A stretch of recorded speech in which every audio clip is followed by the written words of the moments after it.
सम्राट विक्रमादित्य का नाम विक्रमसेन था। महाराजा विक्रमादित्य उज्जैन के राजा थे, जो अपने न्याय, वीरता, पराक्रम, शौर्य, ज्ञान के लिए प्रसिद्ध थे। विक्रमादित्य का जन्म 101 ईसा पूर्व में हुआ था। विक्रमादित्य के पिता का नाम गंधर्व सेन था।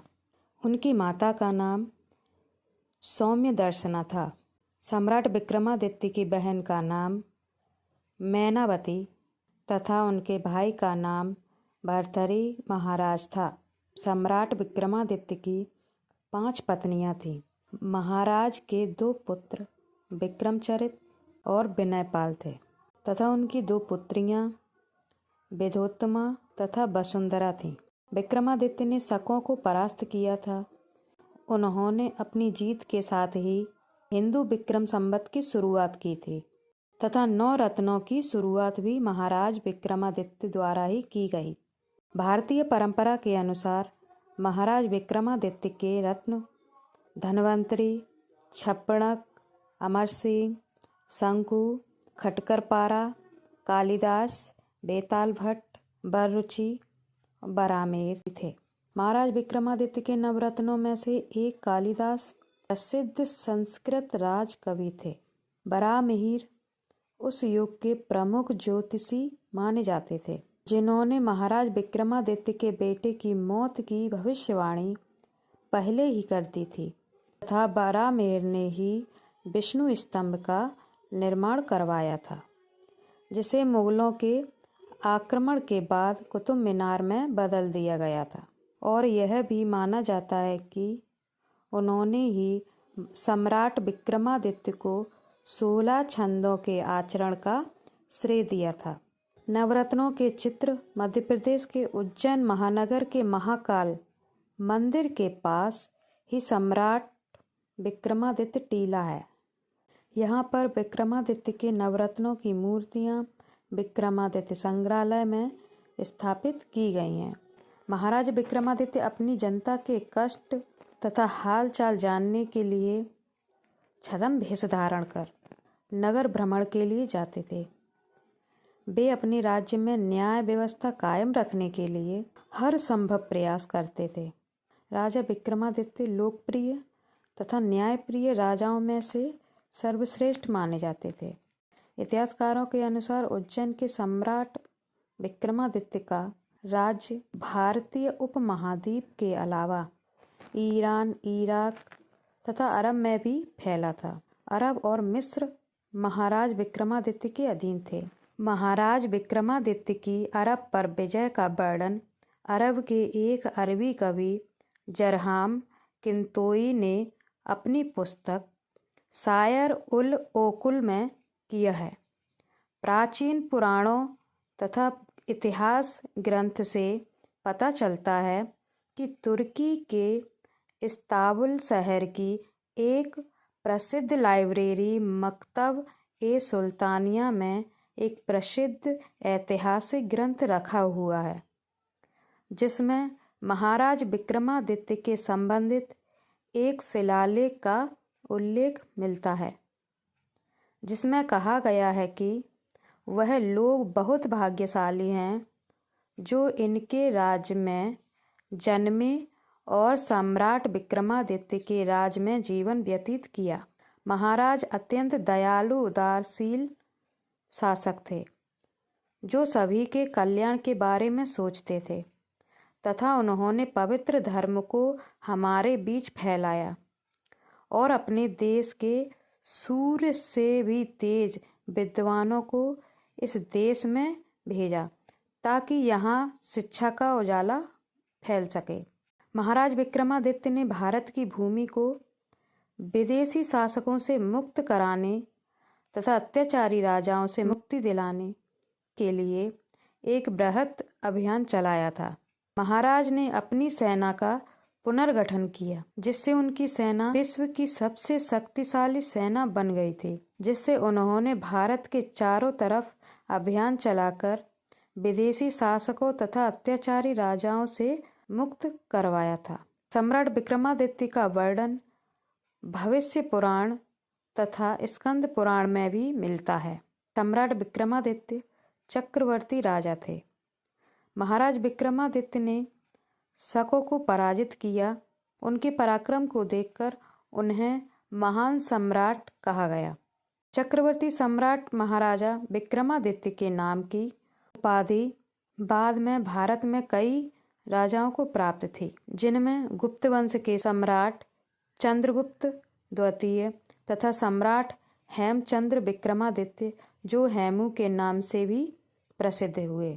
भारत में महाराज विक्रमादित्य का नाम पश्चिम के तीजर के नाम से भी प्रख्यात था, जिसे विजय, वैभव तथा सम्राट का प्रतीक माना जाता है। महाराज विक्रमादित्य के सिंहासन के बारे में कहा जाता है कि यह कोई साधारण सिंहासन नहीं था।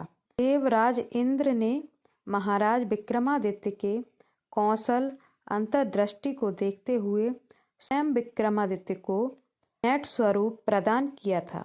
कथाओं में कहा जाता है कि यह सिंहासन भगवान शिव का था, जिसको उन्होंने देवराज इंद्र को दे दिया था। सिंहासन अति भव्य था।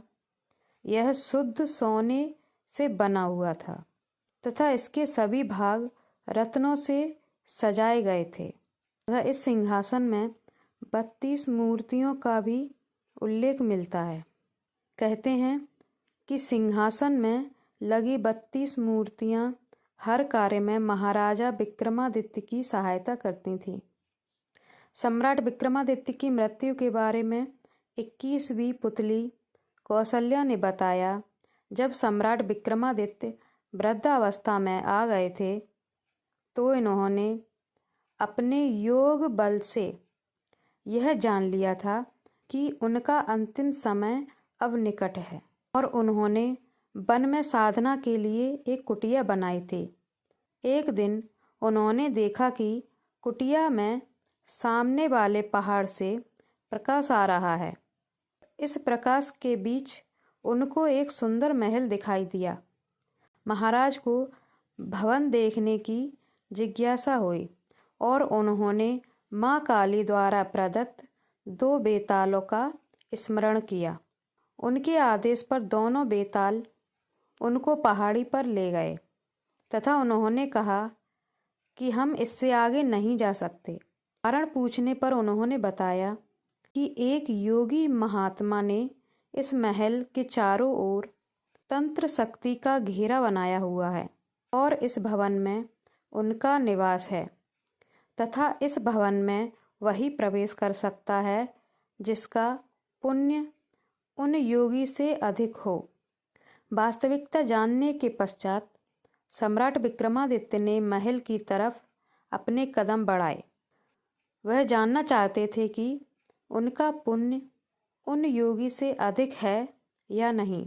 चलते चलते वह उस भवन के प्रवेश द्वार तक आ गए तथा एकाएक उनके पास एक अग्निपिंड आया और वहां पर स्थिर हो गया तथा महल के अंदर से एक आज्ञा भरा स्वर आया।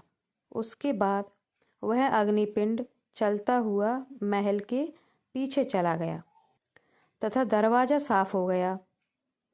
जब वह अंदर गए तो वही आवाज़ उनसे उनका परिचय पूछने लगी तथा उन्होंने कहा कि वह सब कुछ साफ साफ बताएं, वरना वे अपने श्राप से आने वाले को भस्म कर देंगे। महाराज विक्रमादित्य तब तक एक कक्ष में पहुंच चुके थे।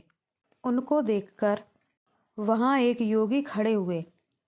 जब महाराज विक्रमादित्य ने बताया कि वे उज्जैन के महाराज विक्रमादित्य हैं, तो योगी ने कहा कि वे स्वयं को भाग्यशाली समझते हैं। उनको आशा नहीं थी कि विक्रमादित्य के दर्शन होंगे। योगी ने उनका बहुत आदर सत्कार किया तथा महाराज विक्रमादित्य से कुछ मांगने को कहा। तब महाराज विक्रमादित्य ने तमाम सुख सुविधाओं से सहित यह भवन मांगा। वे योगी खुशी खुशी यह भवन महाराज विक्रमादित्य को सौंपकर उसी वन में कहीं चले गए। काफ़ी दूर चलने के पश्चात उन योगी को उनके गुरु मिले। जब उनके गुरु ने उनसे इस तरह वन में भटकने का कारण पूछा तो उन्होंने कहा कि वे उस भवन को महाराज विक्रमादित्य को भेंट कर चुके हैं। यह सुनकर उनके गुरु को हंसी आ गई। उन्होंने कहा कि इस पृथ्वी के सबसे दानवीर व्यक्ति को वह क्या दान करेंगे। उन्होंने योगी से कहा कि वह ब्राह्मण रूप में जाकर विक्रमादित्य से उस भवन को मांग लें। तब योगी ने ब्राह्मण का भेष बनाकर विक्रमादित्य के पास उस कुटिया में गए तथा रहने के लिए आश्रय प्रदान करने की मांग की। तब महाराज विक्रमादित्य ने कहा कि वे अपनी इच्छा अनुसार रहने की जगह मांग सकते हैं। तब उन्होंने उस महल को मांगा तो महाराज विक्रमादित्य मुस्कुरा उठे। उन्होंने कहा कि उन्होंने वह महल ज्यों का त्यों वहीं छोड़कर आ गए थे। मैं तो बस उनकी परीक्षा लेना चाहता था। 21वीं पुतली ने बताया कि महाराज विक्रमादित्य देवताओं के समान गुणों वाले थे क्योंकि वह मानव थे। उन्होंने एक दिन अपनी देह का त्याग कर दिया। उनकी मृत्यु के पश्चात प्रजा में हाहाकार मच गया। चारों ओर विलाप होने लगा। महाराज विक्रमादित्य के पश्चात उनके बड़े पुत्र को राजगद्दी दी गई, लेकिन वह उस सिंहासन पर बैठ नहीं सका। उसको समझ नहीं आया कि वह क्यों इस सिंहासन पर नहीं बैठ पाया। फिर एक दिन स्वयं महाराज विक्रमादित्य उसके सपने में आए और कहा कि तुम इस सिंहासन पर तभी बैठ सकोगे जब तुम देवत्व को प्राप्त कर लोगे। तब उज्जैन के विद्वानों ने महाराज विक्रमादित्य की मौत के पश्चात बराबर का योग्य राजा न होने के कारण इसे दफनाने का फैसला किया। महाराज विक्रमादित्य ने सपने में आकर फिर कहा कि अगर कोई सर्वगुण संपन्न राजा होगा तो यह सिंहासन स्वयं ही उसके अधीन हो जाएगा। उनके पुत्र ने महाराज विक्रमादित्य की आज्ञा के अनुसार मजदूरों को बुलाकर सिंहासन को जमीन में गड़वा दिया।